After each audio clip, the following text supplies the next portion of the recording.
Hi, I'm Peter Fairfield, and no, I'm not Jim Duffy. I look a little different than him. And for a little while, I'm taking over these interviews, and Jim is still going to be very much a part of what we do, and he'll be helping edit this and some of the technical stuff. Today, I'm so happy to be interviewing Amrita Baba, and he's a remarkable voice in the human evolutionary process.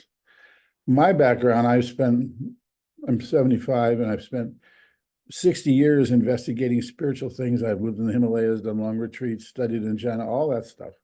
And so I have a background that's sort of very normal. The traditions and the lineages and the reverence. And so I'm used to things going slower in the I've been with profound Tibetan teachers, but the whole idea of enlightenment is it's somewhere out there, and maybe you'll get there, but you might not. And so just do the practices. But something's still happening. When I first heard about Amrita Baba about a year and a half ago, I was skeptical. I thought, who is this guy that says that he can get people enlightened? What does that mean? It seems kind of outrageous. He's just this guy from Europe, and what does he know? And but over the year and a half of looking at his work, of looking at his many YouTube videos, of reading his writings, I've come to see that he has a very sincere system that takes people step by step, that recognizes where they are in a very specific way, and identifies what they need to go farther. And so we want to get into that today. Now, I'm a doctor of Oriental medicine for 50 some years, and my specialty is Oriental medical psychiatry and transformational issues. I spent many years in Asia myself, looking at using pulse diagnosis to study what the effects of these practices were doing on individuals, and that's how my practice. So the idea of the system that Amrita Baba has was intriguing to me. Now, this is Healers Councils for healers, although other people certainly hear it. So we'll be talking about healing aspects of his system tangentially. So I'd like to get in a little bit and officially welcome you, Amrita Baba. And it's, as I said before we started officially recording, it's a pleasure to meet you. And so I know you mentioned you don't want to do a whole lot of biography because I listened to one of your YouTube videos, and it was like an hour of biography. But if you could just run us through the key points of how you became interested spiritually, quick little things that took you farther, and how you got to where you are. Well, thank you very much, Peter. Thank you for the invitation. Glad to do this. Um, so, um, when I was a very small boy, I started having these mystical experiences, and um these were different past spiritual masters visiting me. My childhood home and childhood was pretty rough. Uh, you know, growing up in a old mining town in Finland. I'm Finnish. I live in Slovenia, but I'm Finnish.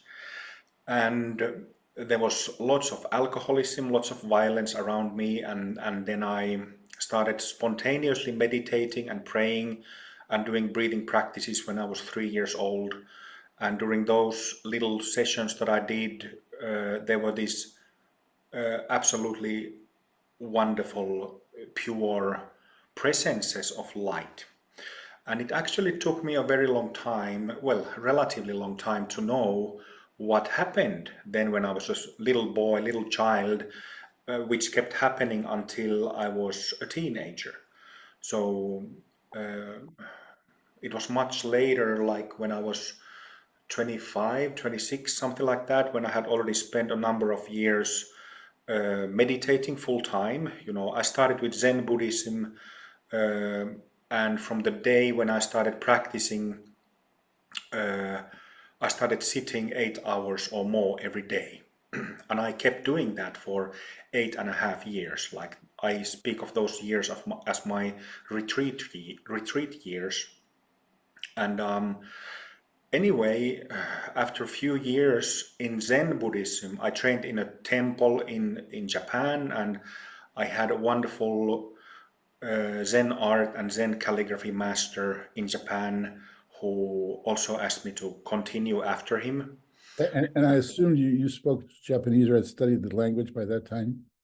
No, actually, I never really studied Japanese. I'm not that much of a scholar, you know. I come from a family of, craftsmen. Hmm. My father, he was a woodworker and he could fix anything and build anything. And my mother, she's been working with fabrics and making clothing all her life. So my background is not academic, but kind of hands-on type of person. I've always thought that as a practitioner and as a teacher, I'm kind of more like an engineer or a mechanic. Hmm. That's exactly you in your opening words. You said something about me figuring out how all this works, and that actually comes from my family heritage. Is that how you say it? So kind of like engineering. In your Yeah, book, you call it pragmatic dharma, which I thought was beautiful. yeah.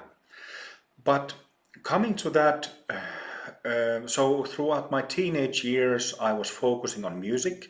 I'm professionally educated as music producer, shiatsu therapist, energy healer, welder, before I became a full-time professional teacher of yoga and tantric yoga. Well, there's a history of carpenters in the spiritual tradition somewhere. I think I've heard that. Sure. Yeah. But that's how I came in touch. Well, that's a very nutshell uh, description of my stages. But first, I started formal practice with Zen Buddhism for 4 years. Was really fortunate to have a very close relationship with Terayama Roshi, who was very high authority in Zen art and Zen Buddhism and Zen calligraphy. And then after that, I switched to Tantra through Kriya Yoga. And I had a teacher, American teacher.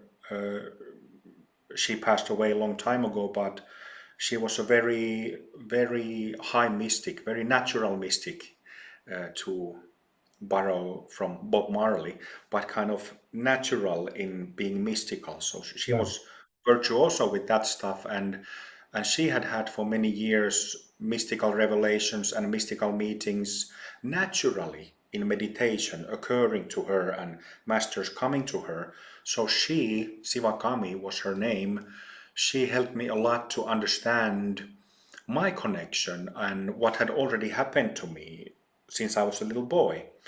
Um, and so the main thing I got from her, I consider Terayama Roshi and Sivakami my most important kind of gurus in the physical. And I've studied with lots of different teachers and did retreats with lots of different lamas and rinpoches and swamis and so on top of doing my own practice. But Sivakami really helped me to understand what I already had on top of her teaching me different yogic things and giving empowerments and so on. But that kind of led to that those karmic connections that I already had with a large number of spiritual masters. And when I speak of spiritual masters, I mean so-called Mahasiddhas, as Mhm. they are called in Buddhist Tantra, which means fully enlightened masters. So Mahasiddhas or Buddhas.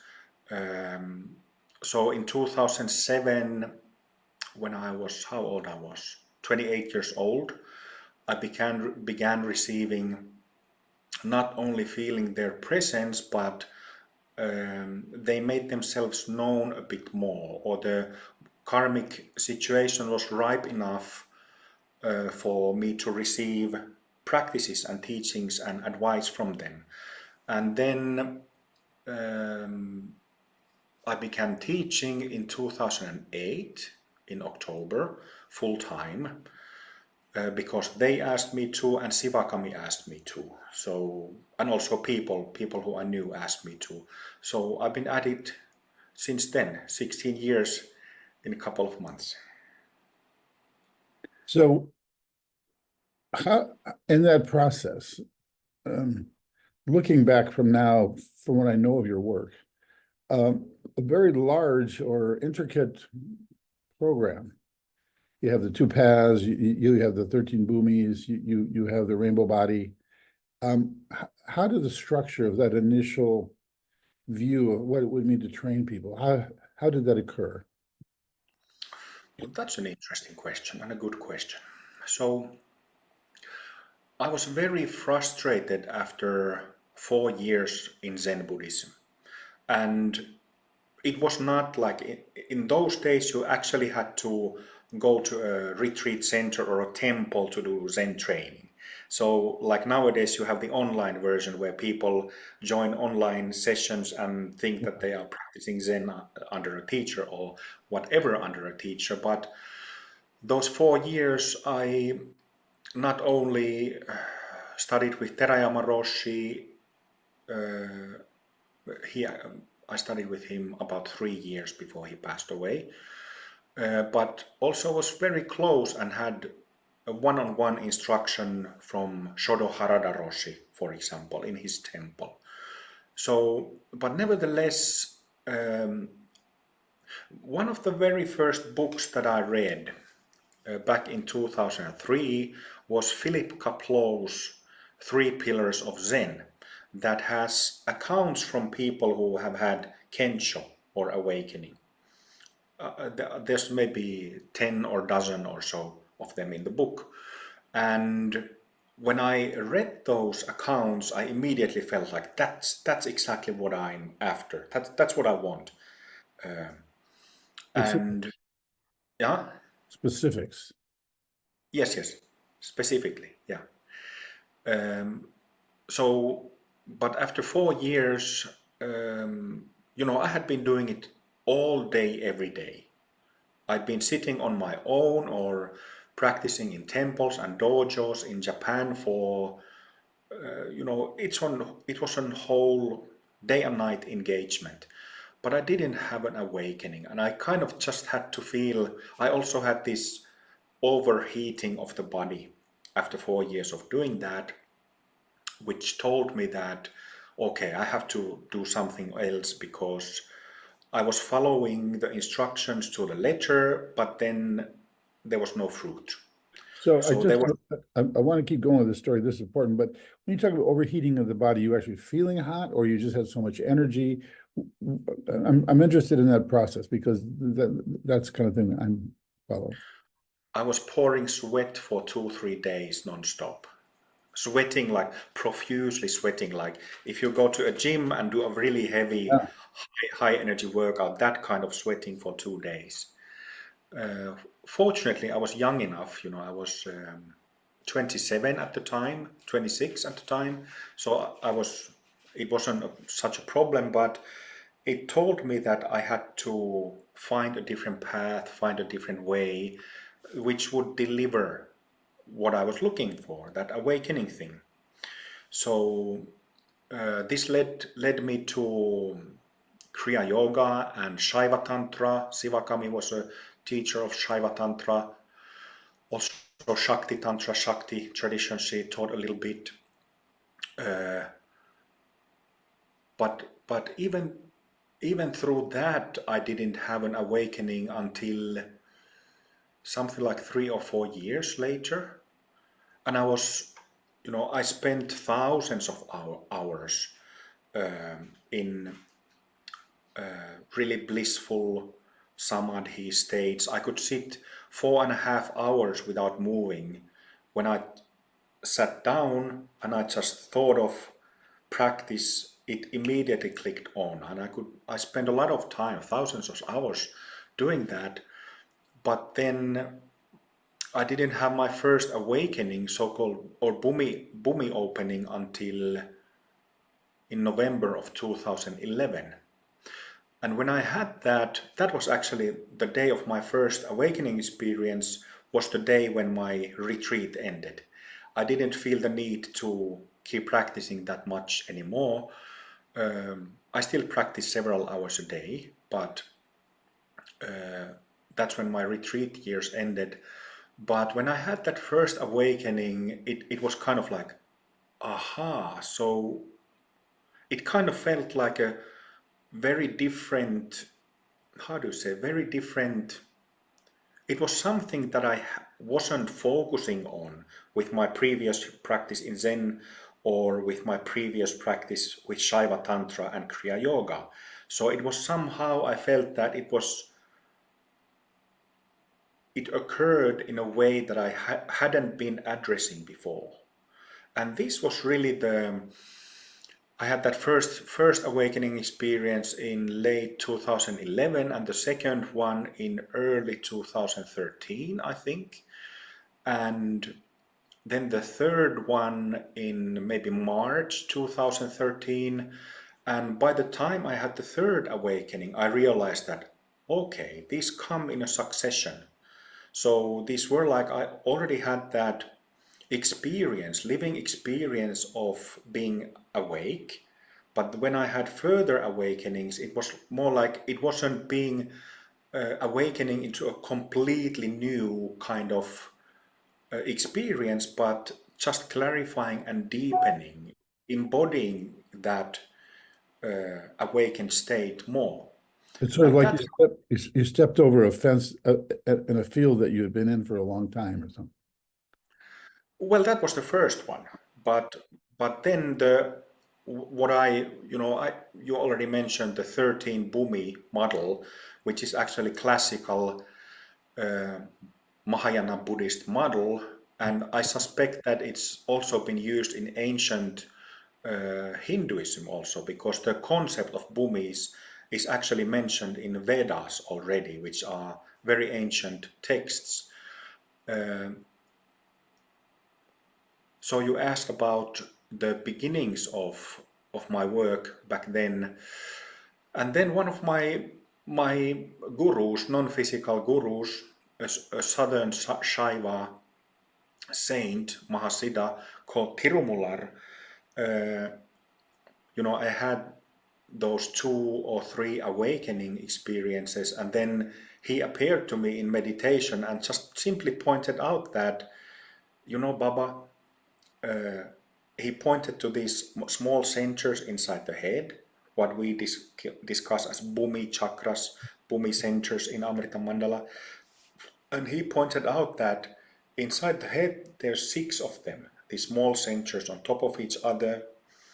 And he pointed out that, do you see that 3 of them are already open and the 3 on top of the first 3 are not open yet? And I could perceive it. And then he pointed out that I had been practicing in Kriya Yoga and in Shaiva Tantra. I had been cultivating the pillar of Mhm. energy centers or chakras above the head for a number of years. And he pointed out that these awakening experiences go systematically through those centers. And that's how I learned the 13 Bhumi model. And he didn't explain it, he didn't give me any other commentary, he just pointed out that what the shifts that you're experiencing are following a pattern. So, A progression. yes, Yeah. yeah. So, uh, I already, I had my 6th Bhumi opening in the summer of 2014, I think. And by then, um, I think you also mentioned the 2-part formula, which is the Yeah. simple practice to generate the first awakening. And by then, by the summer of 2014, I had remembered it in meditation from my past life. And So, what is the two-part formula? Would you just quickly specify that?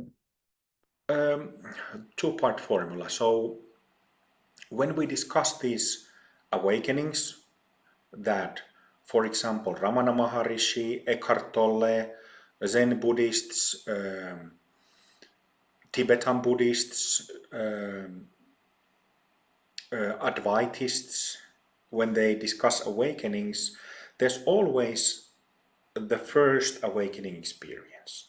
No matter if you're Eckhart Tolle who didn't practice anything, or if you're a Hindu practitioner, Buddhist, Christian, perhaps even secular mindfulness practitioner, that first shift and these awakening experiences are the same for everybody. Mhm. So the two-part formula is a really simple technique to generate that first awakening.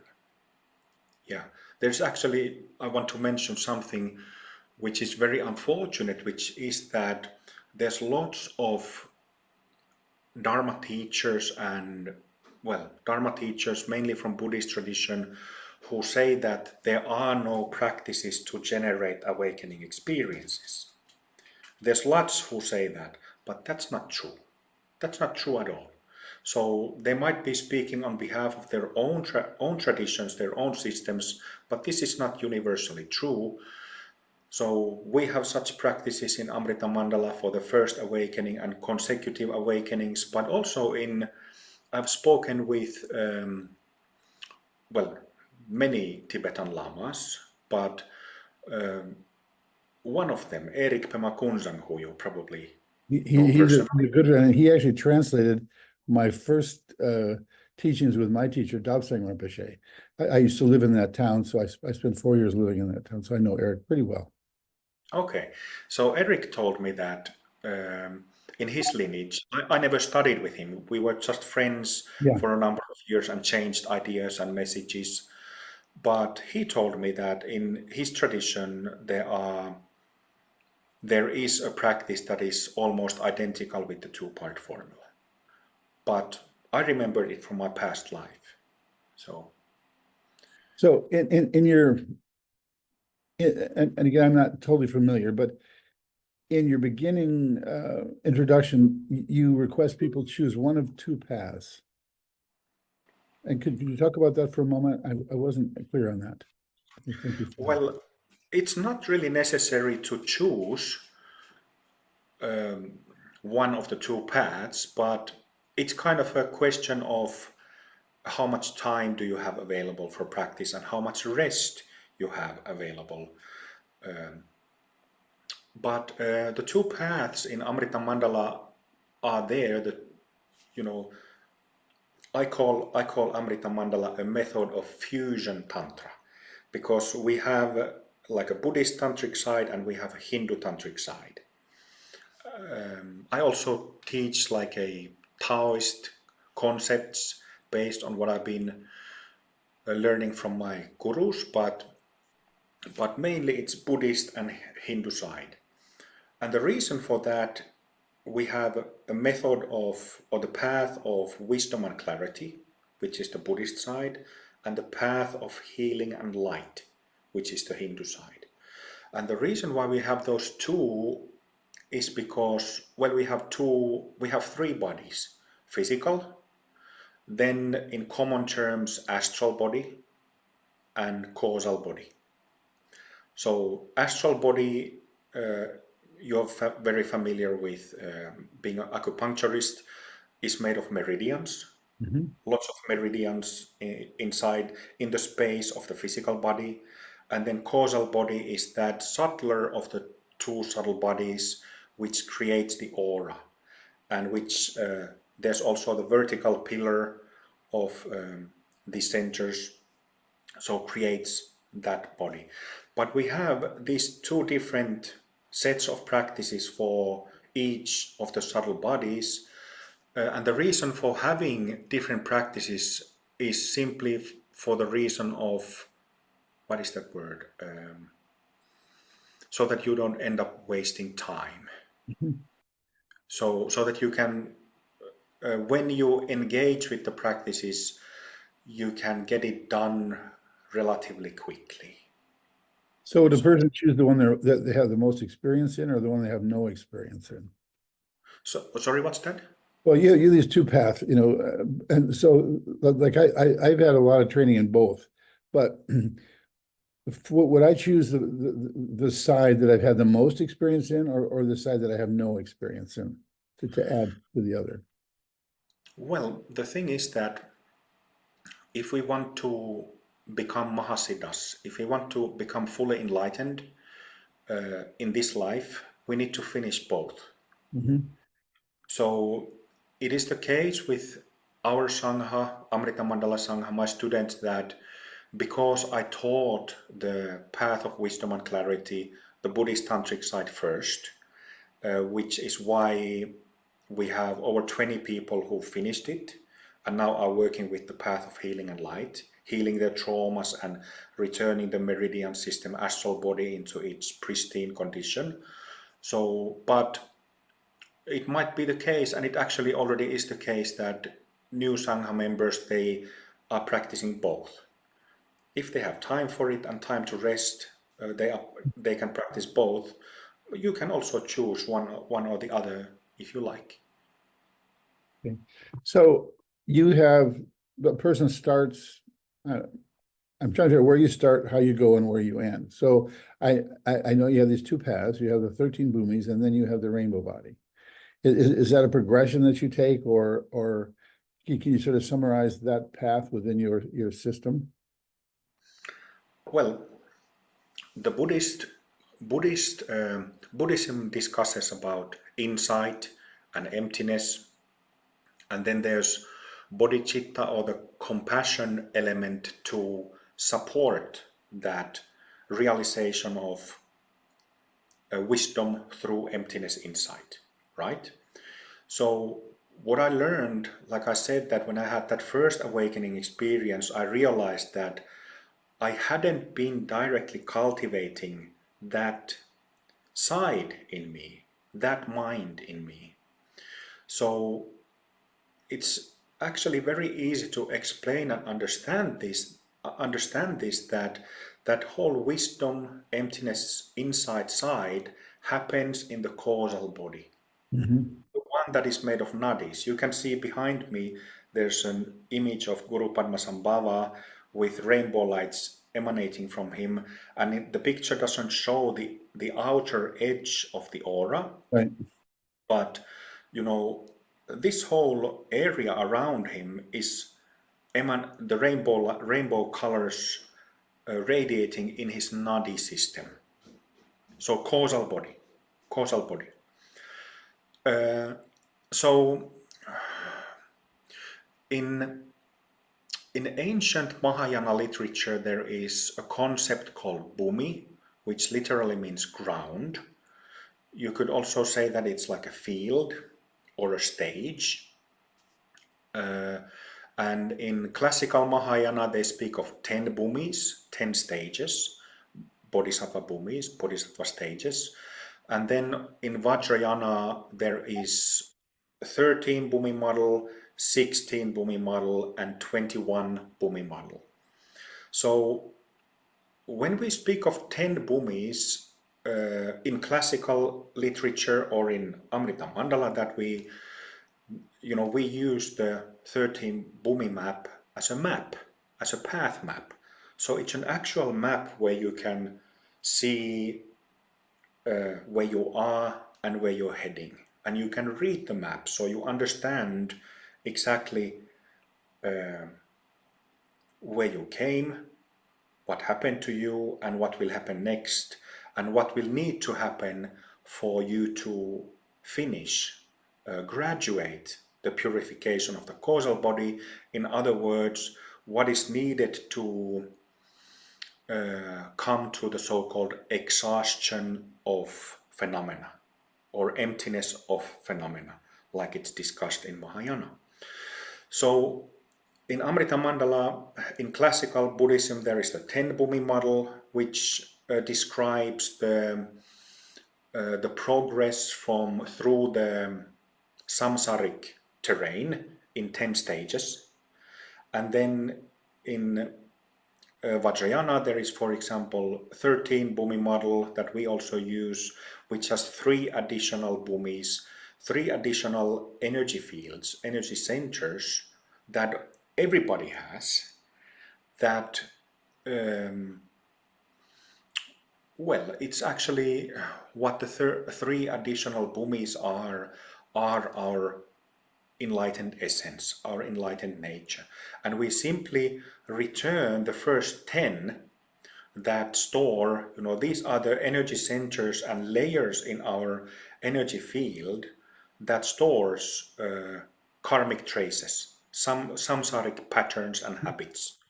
So when we purify them in through these 10 steps, 10 stages, 10 bhumis, we simply return our causal body, our nadi system, into its original pure condition.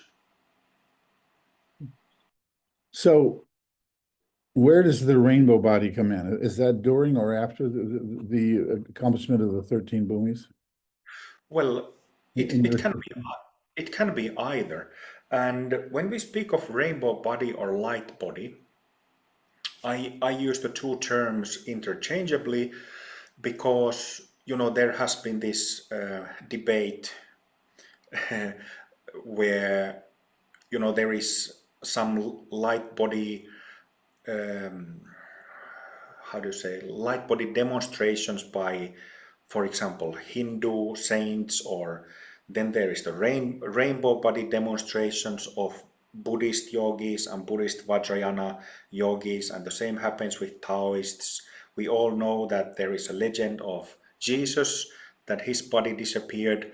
So the reason why I speak interchangeably of light body and rainbow body is because yes, there are differences in practice systems, in methods, that give slightly different result when purifying the astral body.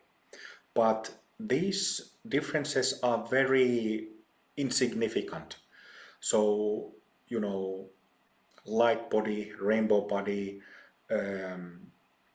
sometimes it is spoken of as the body of golden light, Swarna Sarira in Sanskrit, and so on.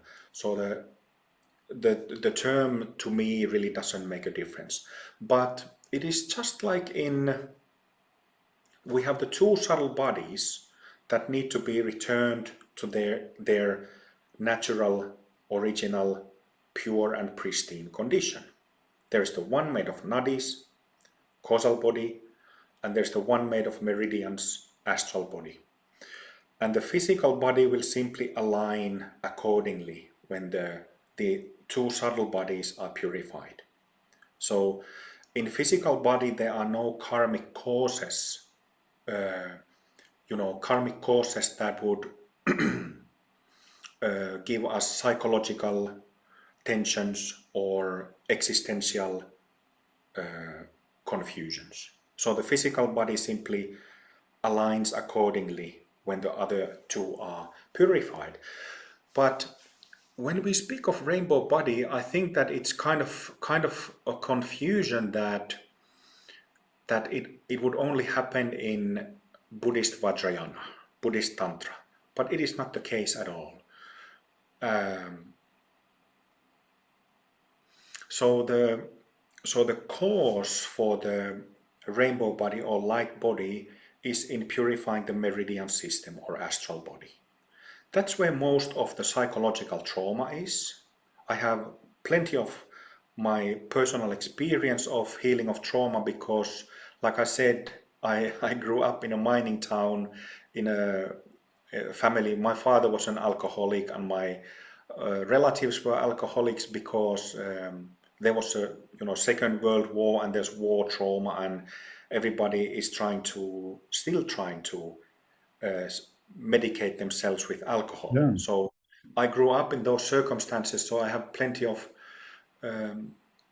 trauma, complex trauma I had, and I've been healing it myself. I haven't yet finished it, but very good results in healing. Okay, so these are two Sorry. questions. Yeah. You quit your booms, but you still have trauma in the body. So that's an interesting topic. And also, in my experience as an acupuncturist, like you, I've probably seen 40,000 people. Most of those have some sort of trauma, and most of them, from my limited perspective, had the issues in the body. But you're saying they're not in the body; they're actually in the outer field. So that's I'd like clarification of those two issues. I think my listeners would too. Yes. And that's a very, very good point. The thing is that, so the trauma, the main recording of the trauma is in the astral body, which means it is in the meridian channels.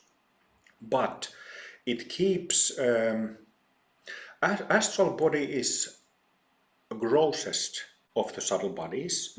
So this is actually interesting about acupuncture because you use physical needles to put in non-physical channels to heal physical symptoms, isn't it? Or physical organs. We just make this shit up. Right. I used to do shiatsu, so I'm a bit familiar with this stuff. But the reason we can do that in shiatsu or acupuncture is because the two are so close to each other. The astral body is in the shape of the physical body, but it is non-physical. It's very close to the body. Yeah, it's like a, I don't know, like a ghost of the physical body in the sense. Right. So the reason why I perfectly understand it when you say that that we can affect or to extend even heal psychological trauma through healing the physical body, and that is because they are so close. But the root cause of the trauma is always in the astral body. Yeah. So There was would that change how we, as an acupuncturist or some other kind of healer, or as a psychiatrist or somebody else, knowing that it's in the astral body rather than the physical body, how, how could that change our approach to dealing with that with somebody? Oh, well, that's In 25 words or less. that's I can't really answer that. I haven't worked with psychotherapists or only thing I know how to heal it. That's the only thing I know, and I don't know. It's kind of like you also well, you gave the benefit of doubt to my teachings. But it's kind of the problem I have as the founder of this method is that people are usually fixed in the way how they are looking for answers and solutions. So when there's somebody like me offering the solutions that I offer, it's met with lots of doubt. But I And experienced first. huh? That's what I experienced first when I started hearing you. Yeah, but yeah, I don't really know what to say. Like, if I understood correctly, if I heard correctly, you were asking me how this could be used in psychotherapy or healing practices. My answer is very easily because these are very easy to understand principles and the practices are not complex at all.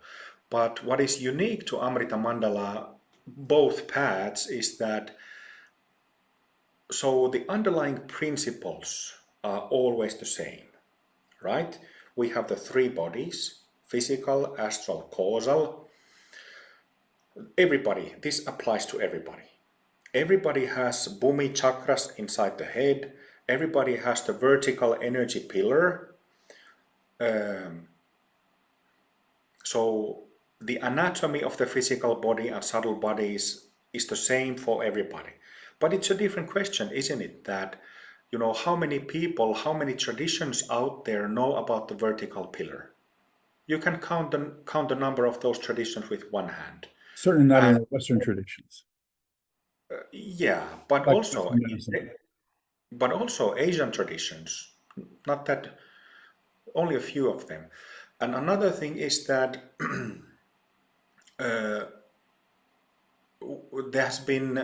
there's like a steady stream of people like yourself who have spent many decades with other systems coming to Amrita Mandala and being very grateful that they have done a lot of the things we do but because of simple pointers and adjustments and a little bit difference in application in the actual practices, they actually get the result of the practice. So an examples of this is that there are, well, in all spiritual traditions, some prayers are chanted or mantras are chanted. There are prayers and mantras that are used to generate spiritual charge. But one very basic problem is that there are very few teachers out there who tell you to feel the energy and receive the charge, receive the blessings, feel them with your body and energetics after you chant or pray. It is very obvious, but not many people out there do that. So that's one thing that we do in this pragmatic fashion in Amrita Mandala. Another one is, for example, the application of concentration practices. So in Buddhist meditation, in Hindu meditation, there's lots of so-called gentle meditation.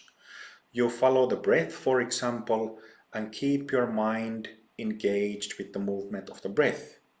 So it's a concentration practice. You concentrate on the breath, for example.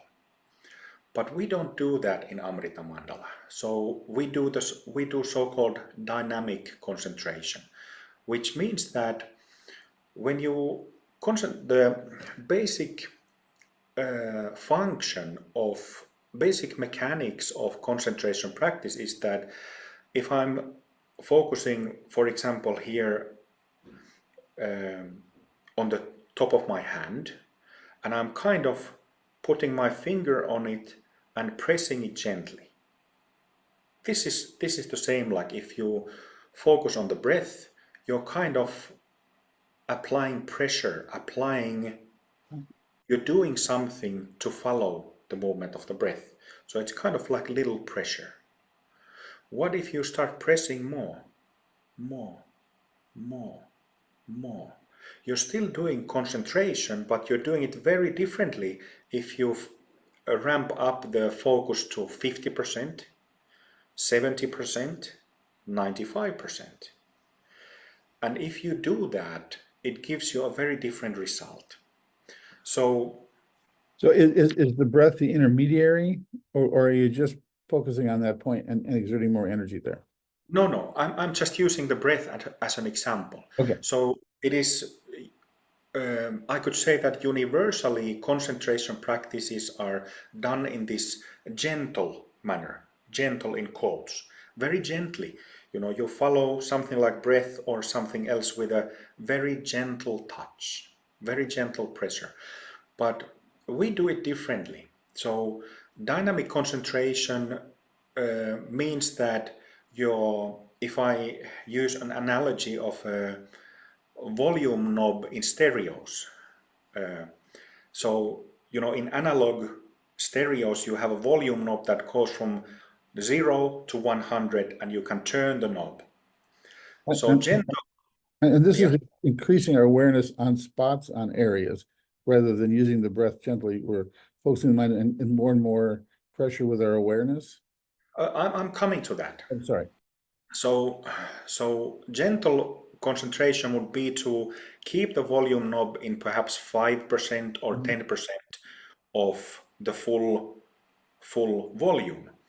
But the way how we apply concentration dynamically is that we do this from 0 to 80, 0 to 80, 0 to 90, 0 to 60. So we keep turning the knob like this. So it's the same principle of concentration, but it gives a completely different result than the gentle concentration. And the result that it gives is this. So in my Zen days, I did thousands of hours of shamatha meditation, following that breath. I'm sure you have done it also, plenty. Yeah. And when you do that, when you get skillful with that, it takes quite a while to get skillful, but eventually when you get there, what happens is the so-called, what in Theravada system is called access concentration, where concentrating becomes effortless. And that means that within your aura, within your causal body, also affecting astral body, you create a space where you can calmly abide. So you can discover this calmness. Okay, great, but it takes a lot of time to get there. But with dynamic concentration, when you turn the volume knob like that, perhaps 50 times, 100 times, couple of 100 times, what happens is that you punch through the aura. You create a hole in the aura. It doesn't break the channels. It's not violent or aggressive the way we do it. Kind of like I'm a bit of a fan of boxing because I have long history in martial arts, and the best boxers, from Muhammad Ali to Mike Tyson to whoever's the world champ these days, they can deliver very hard punches but be very relaxed at the same time. So they don't use aggression or unnecessary tension when delivering their shots. Same thing with dynamic concentration. It has nothing to do with aggression or being like too pumped up. But what happens when you practice like that, shouting perhaps syllables of prayers or shouting mantras, we apply this to shouting the syllables of guru mantras or deity mantras. So we create a hole in the aura. And that's, the aura, what it means is that you have your thoughts and emotions and your ignorance and your anxiety and fear and all that stuff going around and round, but you punch a hole to it. You stop it for a moment. And what happens then? Sorry? So you stop the habitual flow and create something pristine and original. Then you can see what your pure basic nature is. And it is available to everybody in half a minute, 1 minute. It doesn't happen with gentle concentration. You can't achieve that. Right. So, one of my very good friends is Lama John Hogue, who was the translator for the first Dudjom Rinpoche, and he was a very close disciple of Chatral Rinpoche and Dilgo Khyentse. And Lama John told me that he suspects that in the ancient Dzogchen tradition they did this. Nowadays, if you are fortunate to learn dynamic concentration from lamas who teach Dzogchen or maybe even Mahamudra, they shout maybe 2, 3, or 4 times. But that's not enough. You have to really make it apparent. Yeah. And that you can repeat. You can do it in the morning, afternoon, evening. It takes a minute or 2 minutes, and then it gives you an opportunity to see your pure nature for few moments, few seconds, perhaps few minutes after some practice. This will grow into half an hour, half a day, full day, cessations when the whole self-based mechanism ceases for a moment. These cessations start happening. So the whole mechanism of ignorance stops going around. And that's how you establish your basic nature. Well, what comes to mind when you talk about this is a couple that has had an intense argument, and then all of a sudden, after all that's dissipated, there's this moment of purity, of mindless experience. Is there? I don't know. It's occasionally, sometimes theoretically, but there's so much energy that's been expended. It's not in the way of that direct perception of being. Sure. Yeah. Anyway, that's how I get. So Obviously, we could talk about the details for a long time, but I'm interested from a clinical standpoint. How can we notice when somebody is on the edge of a spiritual breakthrough in their life without working with the system? What's the advantage in a clinic of understanding that the person is working through a spiritual thing rather than something that has, I mean, everything has to do with spiritual development, but somebody's about to pop it spiritually. Is there a identification that somebody in the clinical situation could notice, and what would you suggest to proceed from there? Well, that is a fascinating topic.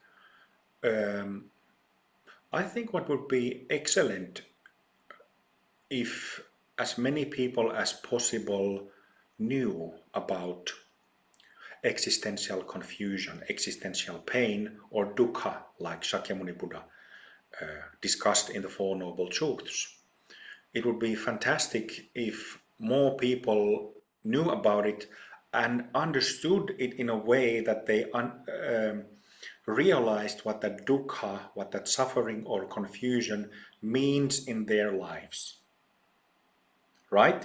Because many times in Dharma discourses, it's kind of like there is this suffering, but it's kind of left untied to people's everyday lives, everyday functioning of their minds, their reactions, their habits and patterns. So, so that's one. For physicians to understand, also gain understanding what this confusion, suffering from existential point of view is.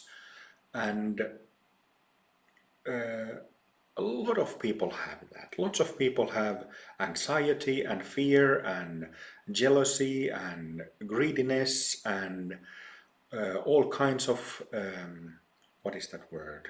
All kinds of coping mechanisms and addictions and way how to distract themselves, bypass all of that and just keep doing whatever they're doing. But at the root, like His Holiness the Dalai Lama always says, that everybody wants happiness. Everybody wants happiness. It's really that simple. But the understanding what that discontent is and how to effectively address it with the help of Dharma teachings or yoga teachings, whether sutric or tantric, that's perhaps the next thing for those physicians who are interested in using such methods. This is simply my suggestion. So I had an experience one time, years ago when I first went to Nepal. I met my teacher, and I thought I was good at the pulse, and I would take my teacher's pulse and some other lama's pulses, and occasionally Western. I would feel this quality in the pulse, but it stopped my mind. I couldn't think about it. I should have been, as a Gemini with 4 planets in Gemini, I should have been suspicious right there. A number of years later, I got to take the pulse of this great. He was the head of an obscure lineage from northeastern Tibet called Nawan Pimanamgyal. And when I took his pulse, I got a transmission of Buddha nature, of emptiness. And from that point, I rethought all the teachings and all the medicine. I realized the whole point is to uncover this purity. Yes. And that's existent. I remember one time in high school looking at under a microscope amoeba, and you put a little bit of meat in there, and they all run to it, and the one that gets it actually gets this happy feeling. It's like go away, kind of discontented. So it's so primal, this happiness and suffering, and so I haven't, and I can see what you're doing is uncovering, but I haven't really heard much from you about the process of uncovering this nature. I mean, you have other words for it, so maybe I've missed it, but for me, that's an important essence for a healer, is rather than fixing something, is to allow the basic nature of this person to exist as an outpouring of this purity that's trying to evolve and blossom. Yes, exactly. And one thing that I think that Dharma traditions, yogic traditions fail is by presenting the Dharma or yoga or Tantra in a way that it's not really, it could have much more connection and relevance to people's lives. Yeah, So this, we are talking about the so-called deluded or samsaric, painful, ignorant condition that all people have. And we are talking about our basic nature, which is pure and radiant and loving and completely balanced, yeah. that also all people have.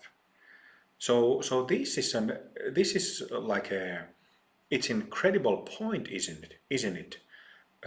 All people have this pure basic nature. All beings, all things have the pure nature.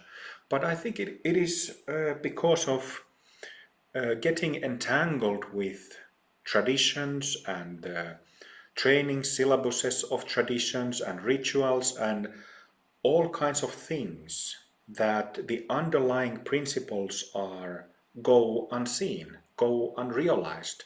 So people get caught up with these. Well, it's the golden change, isn't it? Changing from going from rusty chains to golden chains, but all people all people have this pure basic nature, like you said. I think for physicians, the most important foundation is to get to this basic purity in all beings. Because Mm. it's so easy to judge people that are continually having symptoms or that they're crazy or that they do terrible things, to lose the compassion for them and think of them as the result of their pain rather than this Buddha nature covered by pain that's experiencing things that the Buddha nature doesn't really want to do. And Sure. that differentiation, I think that's one of the most important things for any healer or physician to get. And I think it's the basis of compassion, is realizing that inside that terrible being, there's a Buddha. And Yes. I think that's one of the most important lessons that any physician can get, Any um, physician or a or person. any Yeah, person, yeah, yeah. exactly. But that's the thing again, that the reason why I felt so how to say, like perhaps I could use the word compelled, because I had these really fortunate connections with many Mahasiddhas that I received teachings directly from. And I kind of, well, I felt very strong responsibility seeing that what is the condition of the world. It seems to be going crazier and crazier every year. And also seeing the condition of practice traditions. Because to me, it simply, especially in Vajrayana, when it is spoken that this Vajrayana method can take you to full enlightenment in a single lifetime. But when that actually doesn't happen to lots of people, is a problem, right?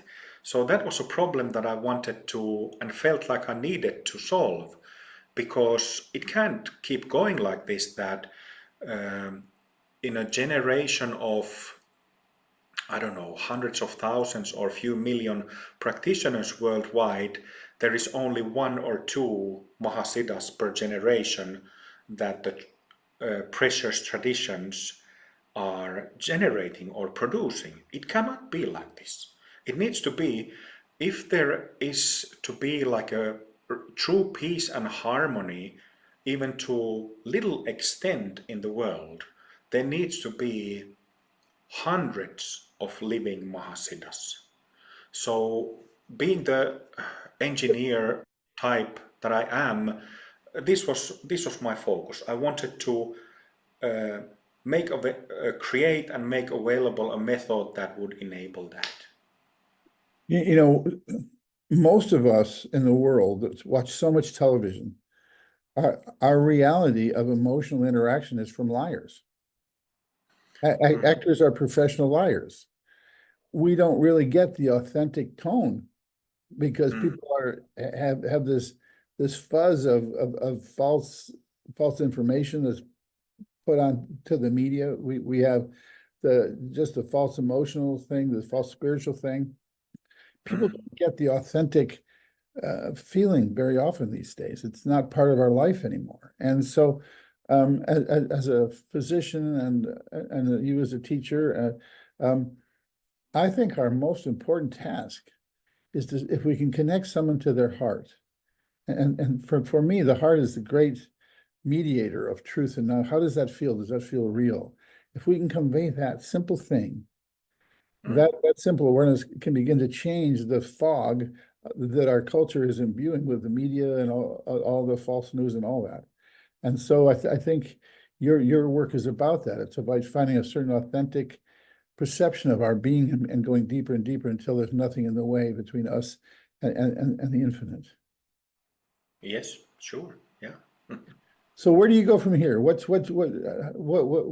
your plan for your teaching, evolution? I don't know. Working day in, day out. I live in Slovenia now. I have lived here for a year.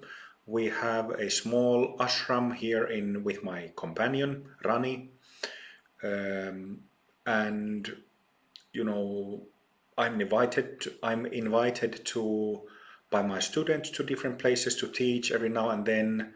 We have online teaching events, retreats every month. I'm meaning to finish a book about my fourth book about the light body, rainbow body. It's been in the making for a year and a half now. I've been a bit lazy with that, so I should get around and finish it. So things like that. Like I said, day in, day out, just continuing to do what I do. You know what I was, since this is a podcast for healers, although a lot of people will read it, I'm thinking, and maybe you've thought of this, maybe it's not important to you, but perhaps having a seminar for healers on what would be basic training for people that are in the clinic with troubled people every day, for looking deeper. I think that would be important because healers they're a step a lot of people are trying to take to get well. And there's so much false information, and so many people think that they're got the word, they've got God, they're great teachers, and they're not. And so I think that'd be really, I would think that would be something good for you to do, but that's me.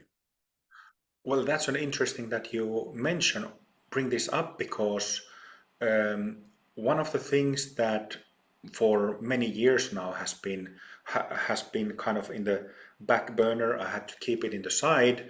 Is teaching healing practices. It's one of my passions. Together, the whole enlightenment and purification side of yoga and dharma, but also the art side as well as healing side. I'm very passionate about, but there's like a few cases in my students who are interested about healing, but who have every now and then asked me if I would teach that stuff, and I would be happy to, but I won't do it online because Yeah. this is not sufficient way to go about it, but I would love to do that. And actually, I was just reminiscing about this 2 days ago. Do you know who Hugging Saint Amma is? Oh yeah, I've had a hug. Yeah, okay. So Ammachi has given me a blessing for these healing practices that I used to do. And I used to teach them also, but like I said, for good at least 10, 11 years, I haven't taught it because my focus has been elsewhere, and people who usually come to me they want this awakening side, emptiness, non-duality side of things. So it's kind of been sitting on the shelf. But I would love to do. There's so much we could talk about, but I want to end this particular talk. Maybe we can do more. I look forward to that. Often we are self-deluded. We have an experience and think, oh, now I am enlightened, or so many people think they're teachers, and I don't feel that from them. How do we know that our experience is real and we're not fooling ourselves? Well, that's very easy, I think. When we have practices that enable us to recognize our basic nature on demand, meaning at any place or any time, then we can always check. we can always check how much gap is there in our normal condition and to that purity. This is, we do this energetic analogies of those two subtle bodies in Amrita Mandala. We read Bhumis to find out exactly where we are. So if we don't know that there is a map, there is this terrain that we have to cover to get to the fully enlightened state of a Buddha, then it is very easy to think that.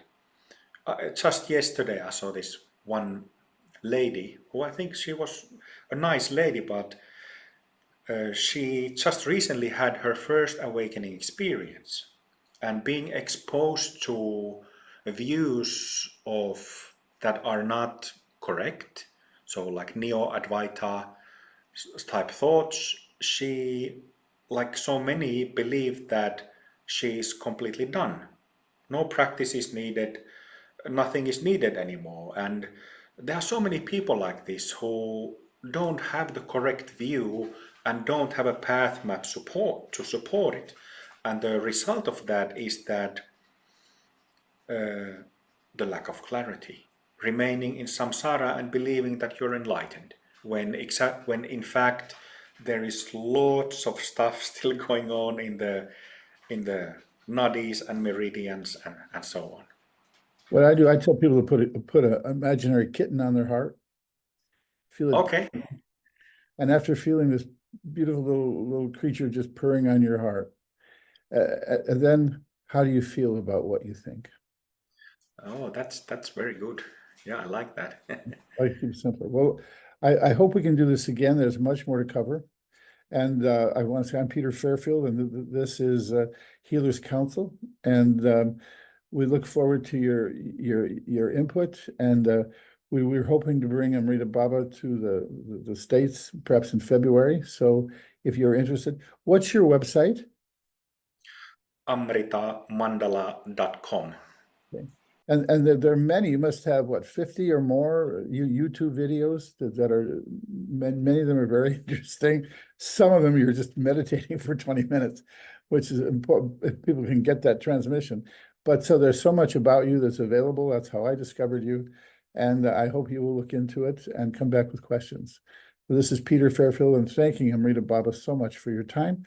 And we look forward to hearing from you, and we have more coming up. Thank you so much. Thank you very much.